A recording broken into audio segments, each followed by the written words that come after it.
हमारी कहानी शुरू होती है ब्लेक से, जो कि अपने थोड़े से स्ट्रिक्ट फादर ग्रेडी के साथ उनके लोकल कॉटेज में ही रह रहा होता है। वो सुबह सुबह अपने पिता के साथ थोड़ी दूर माउंटेन वैली के पास हाइकिंग पर जाता है, जहाँ पर उसके पिता जो कि वहीं के नेटिव हैं, उसे वाइल्ड लाइफ के बारे में बताने लगते हैं। और तभी उनको एक हिरन दिखाई देता है जिसका वो शिकार करने के लिए अपनी गन पॉइंट करते हैं, लेकिन वो हिरन वहाँ से भाग जाता है। अब ब्लेक भी उस हिरन को देख लेता है और उस पर शॉट लगाने के लिए दूसरी साइड जाता है, जहाँ पर उसे वो हिरन नहीं दिखाई देता। लेकिन तभी उसे एक अलग सा आभास होता है और कोई और ही ह्यूमनॉइड मॉन्स्ट्रस फिगर उसको दिखता है। वो फिगर बहुत जल्दी जल्दी गायब हो रहा था, सुपर स्पीड उसके पास में होती है, जिस पर ब्लेक जो होता है वो नजर बनाए रखने की कोशिश करता है, लेकिन वो हर बार मिस हो जाया करता। तभी अब तक उसके पिता वहाँ पर आकर उसको डांटने लगते हैं। अब वो दोनों बात कर ही रहे थे कि तभी उन्हें कुछ आवाज सुनाई देती है और पास में ही उनको किसी की प्रेजेंस भी फील होती है, जिससे बचकर वो पास में ही बने हुए एक ट्री हाउस में छिप जाते हैं। लेकिन ये शैडोई फिगर वहाँ पर भी आ जाती है, जो कि किसी जानवर की तरह गुर्रा रही होती है, दहाड़ रही होती है और धीरे धीरे ट्री हाउस के ऊपर भी आने लगती है। अब ग्रेडी अपनी गन वहीं पर पॉइंट करके बैठ जाता है और एक वक्त पर उसे उस जानवर की बॉडी से निकली हुई भाप तक दिखने लगती है, जो कि बहुत ही अजीब चीज थी। वो जानवर पीछे साइड चला जाता है और हमला करने ही वाला होता है, लेकिन तब तक वहाँ पर कोई और जानवर आ गया था, जो कि वही हिरन होता है जिसका ये लोग शिकार करने वाले थे।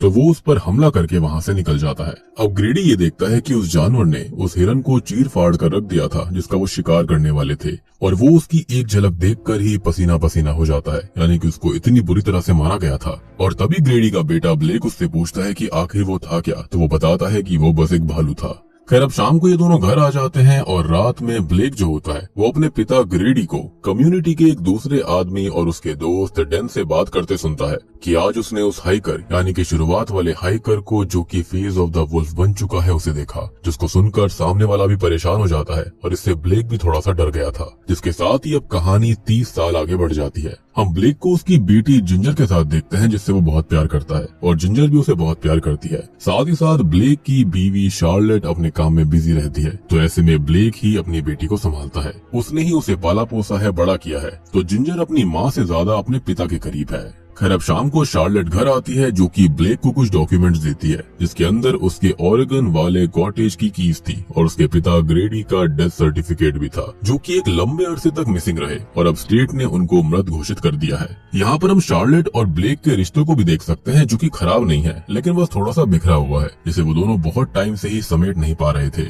ब्लेक अब डिनर करते हुए कहता है कि वो अपने पिता के साथ काफी वक्त तक रहा और जब बड़ा हुआ तो उन्हें छोड़कर चला गया, फिर कभी उसने उनसे बात नहीं करी, जिसका उसे अभी भी थोड़ा दुख है। अब अगले दिन वो शार्लेट के ऑफिस आकर उसको लंच देता है और उससे बात करता है कि उनको अपना रिश्ता समेटना होगा, क्योंकि उसे एहसास हो चुका है कि उसकी बीवी और बेटी ही उसकी जिंदगी है और फैमिली भी है। अब वो आगे ये कहता है कि वो अपने पिता के कॉटेज जाएंगे, जहाँ पर वो समर टाइम बिताएंगे। साथ ही साथ वो उनको बहुत अच्छे नजारे दिखाएगा जो कि वो बचपन में देखा करता था, और ऐसे ही करके वो आपस के रिश्ते को ठीक कर लेंगे। साथ ही साथ शार्लेट जिंजर के साथ रहकर अपने मदरली बॉन्ड को भी स्ट्रॉन्ग कर सकती है, जिस पर वो मान जाती है, क्योंकि वो खुद दिल से यही चाहती थी। अब अगले दिन वो लोग मस्ती मजाक करते हुए जंगलों तक पहुँच जाते हैं, लेकिन उन्हें कॉटेज तक जाने का रास्ता नहीं मिल रहा होता। तभी पास के एक ट्री हाउस पर उन्हें एक आदमी दिखाई देता है, जिससे ब्लेक बात करने लगता है, और वो आदमी बताता है कि वो ब्लेक को जानता है, क्योंकि वो खुद डेन का बेटा डेरिक है। वो दोनों ही थोड़ी बहुत बात करते हैं, जहाँ पर डेरिक बताता है कि ग्रेडी वाला रास्ता बंद कर दिया गया है और वो उसे दूसरा रास्ता दिखाता है उसके घर तक जाने का, यानी कि कॉटेज तक जाने का।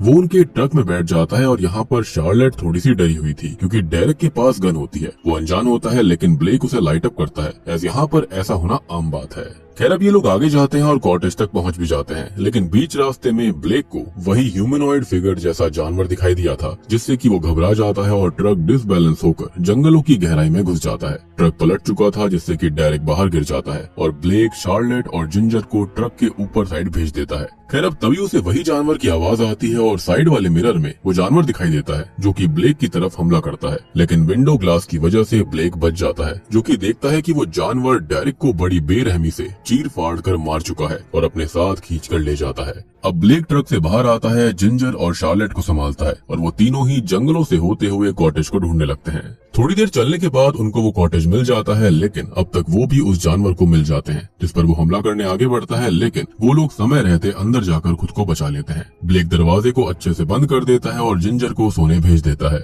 अब इस हादसे से वो बहुत डर गई थी, जिसको संभालने लगता है और उससे कहता है कि वो उसे कैसे भी बचाएगा, क्योंकि यही उसकी जॉब है। यहाँ वो जिंजर को मोटिवेट करने के लिए हमेशा एक बात कहता है कि वो लोगों का माइंड रीड कर सकती है। और जब भी वो अपने पिता के सर पर हाथ रखकर कुछ न कुछ बोला करती कि वो यही सोच रहा है, तो वो उसकी बात से एग्री कर जाता कि हाँ वो यही सोच रहा था। और जिंजर माइंड रीड कर सकती है, जो कि काफी क्यूट मोमेंट था। बेसिकली वो उसको बहुत ही ज्यादा माना करता था। खैर अपनी बेटी को सुलाने के बाद वो बाहर आता है, जिससे शार्लेट पूछती है कि वो क्या था, जिस पर वो कहता है कि उसे नहीं पता वो क्या था, बस उसको लगता है कि वो कोई जानवर है, लेकिन उसने अपनी आंखों से उसे 2 पैरों पर खड़े हुए देखा था। वो बेसमेंट में जाता है जहाँ से वो जनरेटर को ऑन करता है, तो यहाँ पर लाइट्स आ जाती है और तभी वो अपने पिता ग्रेडी के रेडियो से हेल्प मैसेज भेजने की कोशिश करने लगता है। अब अचानक से ही ब्लेक को काफी भूख लग रही होती है, जिसके चलते वो आसपास देखता है तो वहाँ पर कुछ खाने का सामान था, जिसे वो खाने लगता है। लेकिन इससे होता ये है कि उसका एक दांत टूट गया था, जिसको शार्लेट फर्स्ट एड देती है और तभी उसकी नजर ब्लेक के घाव पर पड़ती है, जो कि एक बड़ा सा कट था, जिसके बारे में वो बताता है कि ये विंडो ग्लास लग गया होगा। लेकिन वो कहती है कि उसे ये ग्लास कट जैसा बिल्कुल भी नहीं लग रहा।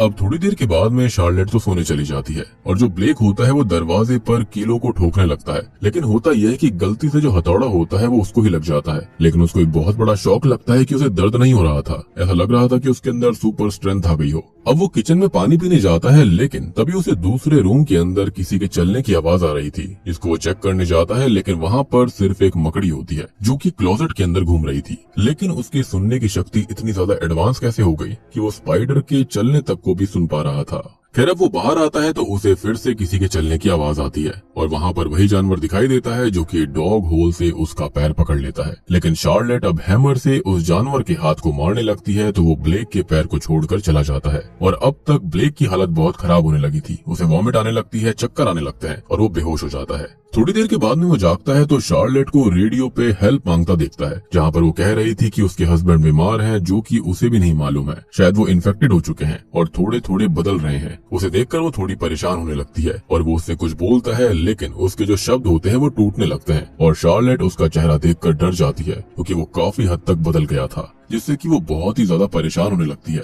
और वो अपना होश खोने लगता है, जो कि खड़े खड़े सूसू तक कर देता है। यह संभालते हुए वो अपने रूम में लेकर जाती है। वहाँ पर वो अपने बाल देखता है, जो कि अब झड़ने लगे थे। साथ ही साथ वो अपनी ह्यूमन एबिलिटीज को खोने लगा था। उसका विजन जो होता है वो भी बदल चुका था। वो शार्लेट को और आसपास की चीजों को बिल्कुल अलग तरह से देखने लगता है और वो शार्लेट को पेपर पर लिखकर बताता है कि वो मर रहा है, जिसे वो समझाने लगती है। लेकिन अब तक वो अपनी सुनने की शक्ति भी खो चुका था। तभी उसकी बेटी जिंजर आ जाती है और वो उसका हाथ नोटिस करती है, जिससे बहुत सारा खून आ रहा था। और शार्लेट ड्रेसिंग करने हाथ देखती है तो वो सड़ चुका था। सारी हड्डियां नस ऊपर दिखने लगी थी, जिससे उसकी हालत और खराब हो जाती है और अब वो एग्रेसिवली अपने हाथ को ही चबाने लगता है। शार्लेट इससे बहुत दुखी और परेशान हो गई थी, जो कि बाहर ग्रेडी की कार को देखती है और चाबियों को ढूंढकर सबको कार से लेकर यहाँ से जाने लगती है। लेकिन अब तक वो जानवर वहाँ पर आ चुका था, जो कि उन पर हमला करता है, तो वो लोग जाकर नर्सरी के ऊपर बैठ जाते हैं। अब वो जानवर नीचे से हमला करता है और वो जिंजर को ना पकड़ ले, जिसके चलते ब्लेक उसे पीछे डोर पर ले जाता है। अब बहुत देर तक उन दोनों के लड़ने, गुर्राने की, दहाड़ने की आवाजें आती रहती हैं। अब थोड़ी देर के बाद में ब्लेक घर आता है, जो कि अब थोड़ा और बदल गया था और जिंजर उसके पास आकर उसके सर पर हाथ रखकर कहती है कि वो उससे बहुत प्यार करती है और वो उसका दिमाग पढ़ पा रही है कि उसके पिता भी उससे बहुत प्यार करते हैं। तभी ब्लेक वॉमिट करने लगता है तो बहुत सारा खून और उस जानवर की उंगली बाहर आती है।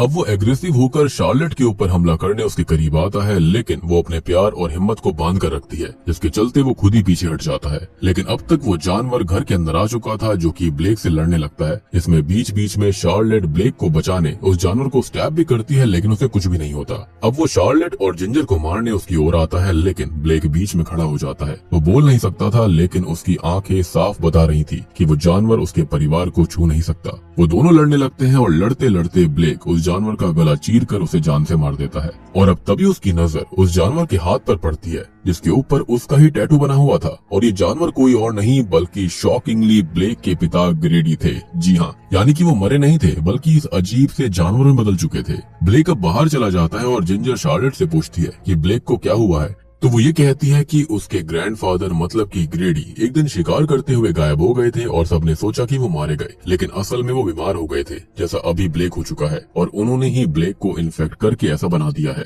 अब तभी जिंजर ये कहती है कि उसके पिता उसे पहले जैसे चाहिए, जिसे शार्लेट संभालने लगती है, समझाने लगती है कि वो उसके साथ है, वो सब कुछ ठीक कर देगी। अब हम ब्लेक को देखते हैं जो कि पूरी तरह से ट्रांसफॉर्म होकर उस जानवर में बदल गया था, और यही चीज है the face of the wolf, या फिर मूवी के हिसाब से कहें तो वुल्फमैन। यानी कि इन जंगलों में ये अजीब सी चीज फैली हुई थी जिसके चलते जो वुल्फमैन होता है, यानी कि ये जो कुछ भी चीज है वो अगर किसी इंसान को खरोच देगी तो उसके अंदर भी एक कर्स आ जाएगा। स्टार्टिंग में जो हाइकर था मेरे ख्याल से उसके अंदर ये वाली चीज आ गई होगी, फिर उसने दूसरे वाले वुल्फमैन को मार दिया और करंट वुल्फमैन वो बन गया, यानी कि शुरुआत में हाइकर गायब हुआ था। अब उसके बाद में शायद ग्रेडी को भी उसने खरोच दिया होगा, जिसके बाद वो ये वुल्फमैन बन गए थे।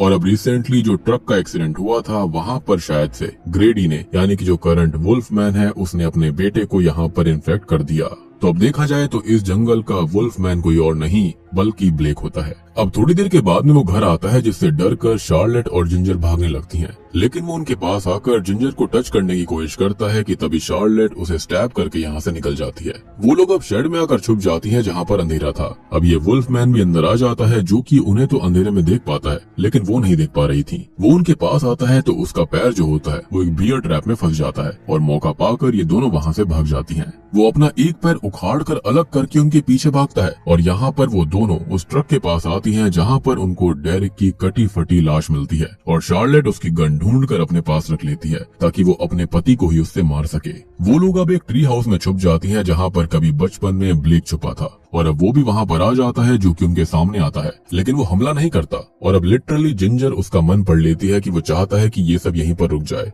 लेकिन जो शार्लेट होती है वो उसे शूट नहीं कर पाती, तो वो नकली अटैक करता है जिससे शार्लेट उसे शूट कर देती है, जिससे कि फाइनली इस कर्ज के साथ ब्लेक भी अपना दम तोड़ देता है, जिससे कि वो दोनों पूरी तरह टूट जाती हैं। अब वो दोनों यहाँ से जाने लगती हैं और उस जगह तक पहुँच जाती हैं जो कि ब्लेक ने उन्हें दिखाने का वादा किया था, और ये वही सुंदर जगह थी जो कि वो बचपन में भी देखा करता था। और बूम, इसी के साथ में वुल्फमैन मूवी यहीं पर खत्म हो जाती है। तो दोस्तों ये थी वुल्फमैन फिल्म की कहानी। उम्मीद करता हूँ कि आपको ये पसंद आई होगी। अब देखो यहाँ पर ये जो मूवी है ना वो काफी ज्यादा नॉर्मल सी लगती है। I mean, यहाँ पर रिबूट है तो यहाँ पर करने जैसा कुछ वैसे भी था नहीं। जितना बज़ नोस्फेराटू मूवी ने करा था उतना वुल्फमैन नहीं कर पाई, और इससे तो यही लगता है कि लोगों को वुल्फ से ज्यादा वैम्पायर पसंद आते हैं। और यहाँ पर हम देख भी चुके हैं कि वुल्फ की जो मूवीज होती है ना उसमें बहुत कम होती है जो की फेमस रहती है। अदरवाइज वैम्पायर मूवीज ही आपको ज्यादा देखने के लिए मिलेंगी, जबकि देखने में मुझे वुल्फमैन काफी खतरनाक भी लगता है। माइट भी इसका रीजन ये है कि वैम्पायर जो होते हैं वो अपने होश में रहते हैं, वो अपने यहाँ पर किसी भी चीज को भूलते नहीं है, सब कुछ अच्छे से रखते हैं, दिमाग उनका बिल्कुल स्थिर रहता है। लेकिन यहाँ पर अगर वुल्फ की बात करी जाए तो वुल्फमैन जो होते हैं वो यहाँ पर अपने दिमाग को बिल्कुल खो देते हैं, और बिल्कुल ही उनके अंदर एक आक्रामक सा जानवर जाग उठता है, जिसके चलते हो सकता है कि हाँ लोगों को वैम्पायर ज्यादा पसंद होते होंगे। हालांकि आप लोग बताइए कि आपका फेवरेट कैरेक्टर वुल्फ है या फिर वैम्पायर है। जो भी हो आप कॉमेंट सेक्शन के अंदर जरूर बताइएगा। And this might be the reason कि इस मूवी ने इतना ज्यादा बज़ क्रिएट नहीं किया, और क्रिटिक्स ने भी इसको काफी नेगेटिव रिव्यूज दी हैं। साथ ही साथ इसका जो बॉक्स ऑफिस कलेक्शन है वो भी उतना बेहतरीन नहीं था। मतलब यहाँ पर जो कहानी है ना वो काफी सिंपल सी है, स्ट्रेट फॉरवर्ड टाइप की है। और सबसे बड़ी बात यहाँ पर जो अच्छी चीज है मूवी के अंदर वो ये है कि फैमिली का जो एंड में प्यार दिखाया गया है वो काफी बढ़िया दिखाया गया है, कि कैसे अपने परिवार को बचाने के लिए ब्लेक ने अपने अंदर के जानवर तक को रोक कर रखा और अपनी बीवी को इनडायरेक्टली कहा कि वो उसे खत्म कर दे ताकि ये कर्ज यहीं पर रुक जाए, क्योंकि उसने देखा था कि उनके पिता के साथ क्या हुआ और वो किस तरह की जिंदगी जी रहे थे। इससे अच्छा उसको यही लगा कि उसको आजादी मिल